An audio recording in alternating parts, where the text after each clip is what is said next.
ആലോചിച്ച് കഴിയുമ്പോൾ ഇതെന്നാ തോന്നി. സന്തോഷം കൊണ്ട് ഞാൻ പറഞ്ഞടി പോകാണെങ്കിൽ നമുക്ക് ചെടിമാടെ വീട്ടിൽ കയറാന്നൊക്കെ പറഞ്ഞ് സന്തോഷമായിട്ടിരിക്കണം ഞങ്ങ. അപ്പാ ഇത് പറഞ്ഞ് കേട്ട് ഞാൻ ഈ സെറ്റ് കൊണ്ട് കഞ്ഞോളക്കി മുക്കി തെക്കേ അരയിട്ട് അത് ഉണങ്ങി വടി പോലെ നിൽക്കുന്നു.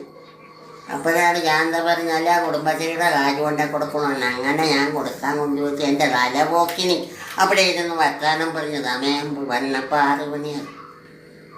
അപ്പോൾ ലീല എന്നടിയിച്ചല്ലേ നിങ്ങൾ എവിടെ പോയത്? ഞാൻ പറഞ്ഞു ഞാനടി കുടുംബശ്രീയുടെ കാശ് കൊടുക്കാൻ പോയത്. അല്ലേ മരുമക ഉപ്പനും പെണ്ണും പിള്ളേരും കൂടെയൊക്കെ വോട്ടായി വന്നപ്പോൾ അവരുടെ കൂടെ കളിച്ചോളാം അമ്പലത്തിൽ പോയി. എൻ്റെ സർവ്വനാടിയും തകർന്നു. എനിക്ക് ദേഷ്യവും വന്നുണ്ട്. ഞാൻ അവസാനം ബാധിക്കുന്ന എൻ്റെ കൊച്ച ഉള്ള ചകരി മുഴുവൻ ആ ദേഷ്യം കൊണ്ട് പിരിച്ചു തരും.